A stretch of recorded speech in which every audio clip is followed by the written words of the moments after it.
अब देखो, बहुत से लोग हैं, धार्मिक साधु भी हैं ऐसे जो सोचते हैं कि जो दूसरे धर्मों की आलोचना करता है वो साधु नहीं है, बल्कि काम उल्टा है।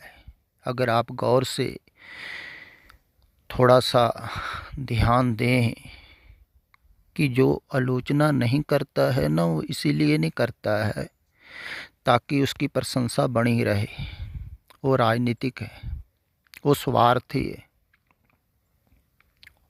वो दूसरों की प्रशंसा पाने के लिए ही कर रहा है। जिसको प्रशंसा चाहिए नहीं, दूसरे की उस्तत नहीं चाहिए, मान नहीं चाहिए, वो बिल्कुल निडर होके बोलेगा। तो जो सामने दिखाई देता है गलत वो बोलेगा।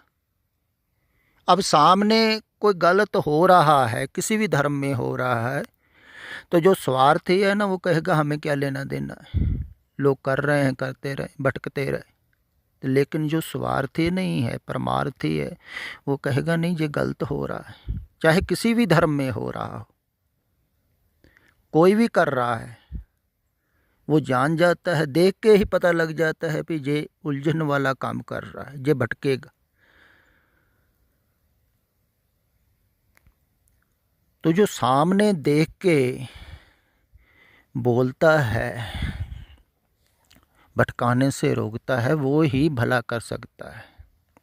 जैसे माँ है, बच्चा गलत जाता हो, उसके अंदर दया होती है, उसको भटकाने से बचाती है। लेकिन जो माँ नहीं है वो कहती भटकता भटकता रहे। ऐसे सन्यासी साधु, और इनको पता नहीं है कि किसने आलोचना नहीं की है। कबीर जी ने कम की है क्या? रैदास ने की है। कबीर ने तो बहुत ज़्यादा की है। बुद्ध ने बहुत ज़्यादा की है। उस समय के धार्मिक ग्रंथों की मत मानो। तभी हिंदू छोड़ के गए थे ना कुछ बुद्ध के पास। तो सभी ने की है। उस समय जो धर्म के कर्म कांड चलते थे, उन पे तो बात करनी पड़ेगी ना, पे ये कर्म कांड है। जो जो आप कर रहे हैं इसमें आप भी उलझे हुए हैं, दूसरों को भी उलझा रहे हैं। तो जो कर्म कांडों में उलझ रहे हैं, अपना आचरण सुधार रहे हैं, तो दूसरों को भी उलझा रहे हैं। तो ऐसे बहुत लोग उलझे हुए हैं बाहरी कर्म कांड में ही, लेकिन दिखाई नहीं देता है, किसी को नहीं दिखाई देता है, पता नहीं लगता है। बहुतों को तो पता नहीं लगता है, क्योंकि अपनी अपनी धारणा के मुताबिक चल रहे हैं। तो अपनी ही धारणा को वो ठीक समझते हैं। जैसे कहते हैं ना, कुएं का मेंढक होता है। कूप पर्यो जैसे दादरा, कुछ देश विदेश न बूझ। कैसे जैसे कुएं में एक मेंढक है, उसको बाहर का थोड़ी कुछ पता है। ऐसे ही अपने अपनी संप्रदाय में लोग हैं, वो बाहर का ना सुनते हैं ना पढ़ते हैं, उनको कुछ नहीं पता होता। वो सिर्फ अपनी धारणा को ही लेके चलते रहते हैं। अगर उनसे कहो भी, लेकिन उनकी धारणा इतनी पक्की होती है ना, ज़्यादातर वो धारणा को लेके चलते। अब 2500 साल पहले बुद्ध हुए, उनकी धारणा को लेके चल रहा है कोई। उसके बाद में कितने सतपुरुष हुए, उनको समझने से ज़्यादा लाभ होगा। और बाद में हुए, उनको समझने से और ज़्यादा होगा। 500 साल पहले हुए, तो जो अभी अभी हुए हैं उनको समझने से और ज़्यादा लाभ होगा,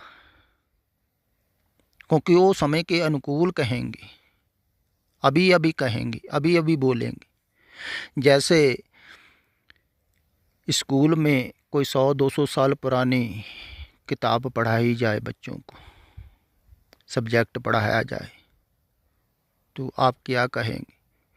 आप कहेंगे ना वो तो पुरानी हो गई, अब तो बहुत ज़माना बदल गया, अब पुरानी किताबें थोड़ी पढ़नी, अब नई आ गई। ऐसे ही आगे से आगे आदमी नया हो रहा है, विचारधारा नई है, सोच नई है, समझ नई है। बीमारियाँ नई, पकड़ नई है, उलझने नई हैं।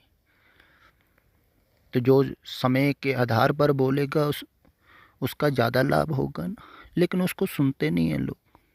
हजारों साल पीछे जो हुए हैं उनको पकड़ रहे हैं। ये जड़ लोग हैं, इनको समझ में नहीं आ रही है बात कि धर्म कोई पकड़ने वाली चीज़ नहीं, ये तो स्वतंत्रता है। लेकिन जो रास्ते में है वो अपने रास्ते को ही ठीक समझते रहते हैं।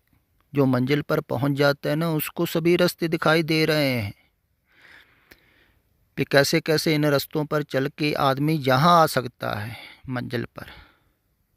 कुछ तो लोग रास्ते में भटक रहे हैं, औरों को भटका रहे हैं।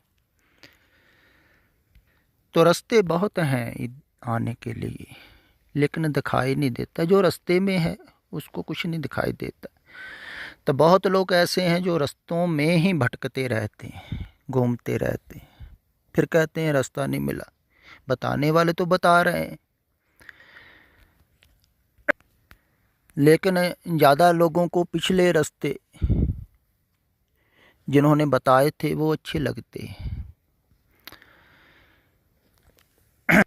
वो कहते हैं वो आसान है,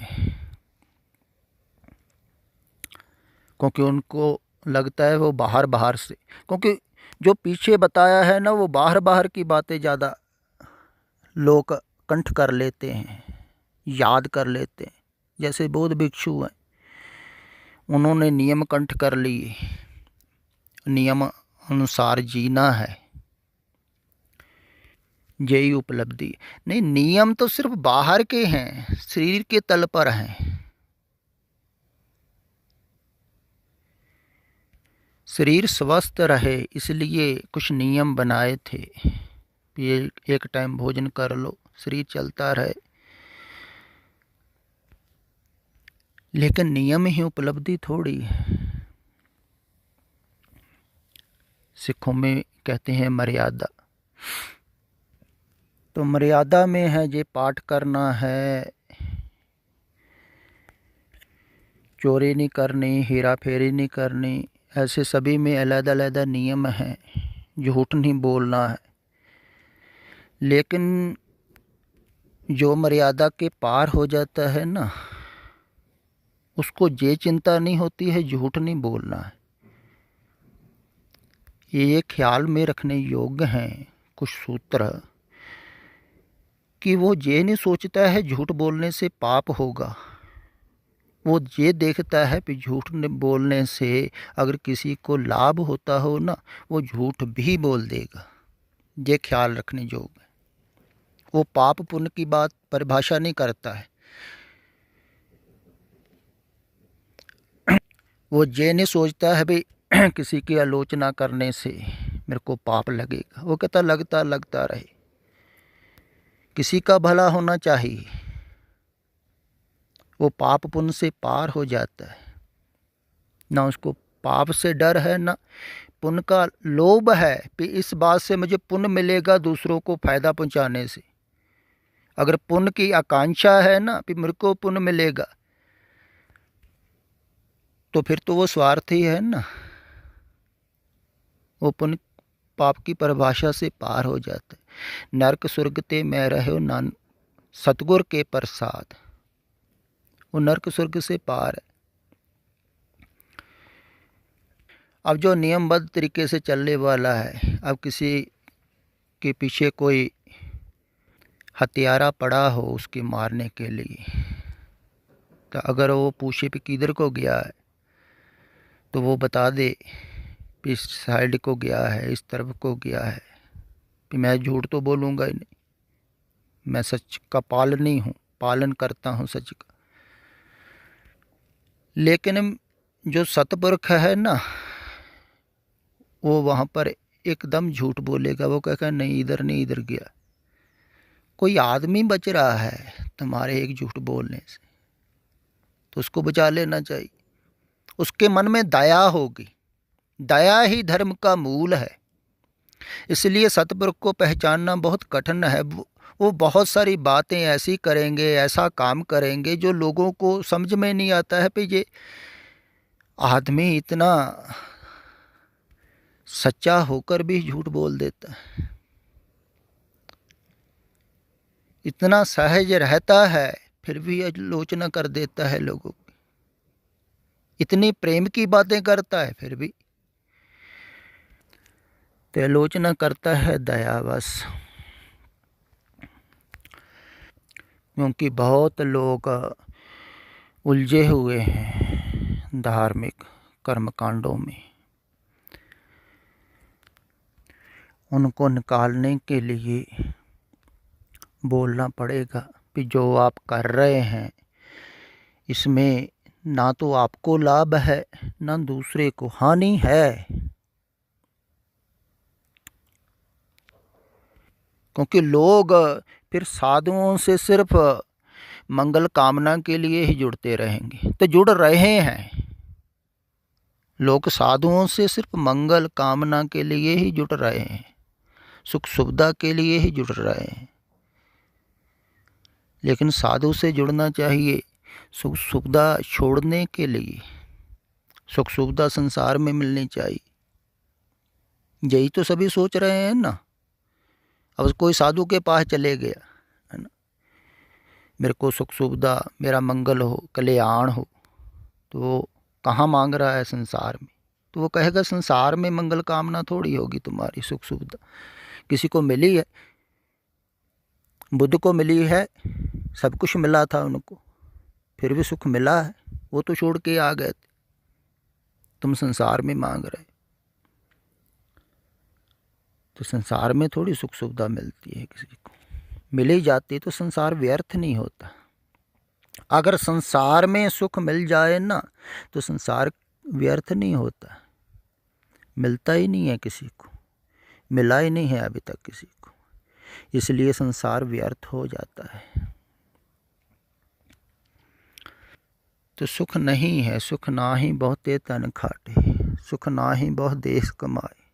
देखो कहा भी है ना, देशों में कमाई करने से सुख नहीं। तो यही सुखों के लिए विदेशों में जा रहे हैं लोग, सुखों के लिए जा रहे हैं। परमात्मा तो जहाँ भी मौजूद है, विदेशों से ज़्यादा मौजूद है, क्योंकि इस देश में अध्यात्मवादी बहुत ज़्यादा हुए, सत्पुरुष बहुत ज़्यादा हुए, उनकी ध्वनि अभी भी गूंज रही है।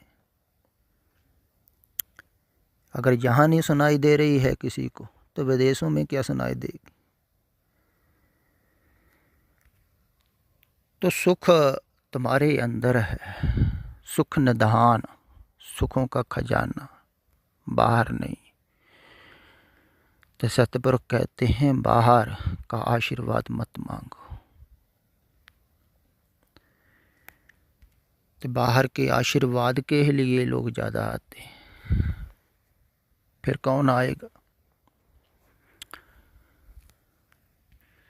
तो वो आशीर्वाद देते हैं बाहर की सुख सुविधा छुड़वाने के लिए, उल्टा काम करते हैं।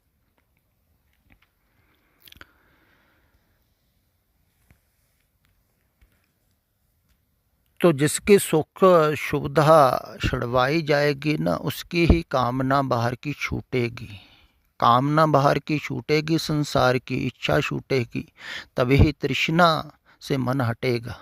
थोड़ा ध्यान में लो, जिसके अंदर संसार की सुख चाहत है, अभी सुख सुविधा के लिए कुछ कर रहा है, तो उसकी तृष्णा बढ़ेगी।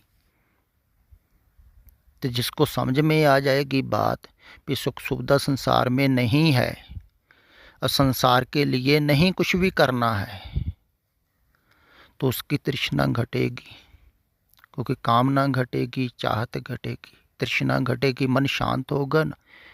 जिसको कुछ नहीं चाहिए संसार में तो उसका मन शांत हो ही जाएगा। यही तो मैं कह रहा हूँ ना, अगर कुछ चाहिए तो मन अशांत रहेगा। तो सतपुरुष चाहत को गिराते, मिटाते, वो कहते हैं चाहत छोड़ो संसार की, बल्कि वो जहाँ तक कहते हैं जीने की चाहत भी संसार की छोड़ो, मरना कबूल करो। इसलिए तो उस समय भी लोग संसार छोड़ के संसार की चाहत छोड़ के, जीने की चाहत छोड़ के ही आते थे ना, संन्यास लेते थे, भिक्षु हो जाते थे, भिक्षु की भीख मांग के खाते थे, भिखारी हो जाते थे। संसार में अब कुछ नहीं चाहिए, तो दूसरों को थोड़ी उलझाते थे कि तुम्हारी मांगे संसार की पूरी करेंगे, तुमको सुख सुविधा मिले। जब हमको नहीं चाहिए, हम छोड़ के आ रहे हैं, तो दूसरों को भी छुड़वाएंगे ना।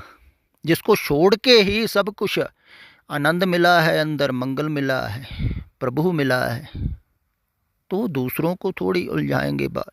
वो दूसरों को कहेंगे भी तुम भी छोड़ के आओ, तुम भी चाहत छोड़ो, इच्छा छोड़ो, कामना छोड़ो, संसार की तृष्णा छूटेगी बाहर की, तुम्हें भी वो अंदर ही मिल जाएगा जिसके लिए तुम बाहर भटक रहे हो। तो वो बाहर थोड़ी भटकाएंगे। तो जो बाहर नहीं भटकाता है, संसार की इच्छाएं चाहते पूरी नहीं करता है, उसके पास फिर कम आएंगे। क्योंकि मुक्त होने के लिए बहुत कम तैयार होते हैं। संसार से मुक्त होने के लिए कौन तैयार है? कौन चाहता है मैं संसार से मुक्त हो जाऊं? मुक्त होने का अर्थ जानते हैं आप? जैसे कोई जेल से मुक्त हो गया बाहर, अब कुछ नहीं चाहिए संसार से, संसार की तरफ से बिल्कुल मुक्त हो गया, निर्लेप हो गया। जो निर्लेप हो गया वही खालस हो गया, जो खालस हो गया वो ही खालसा मेरो रूप है खास, खालसा में हूँ करो निवास।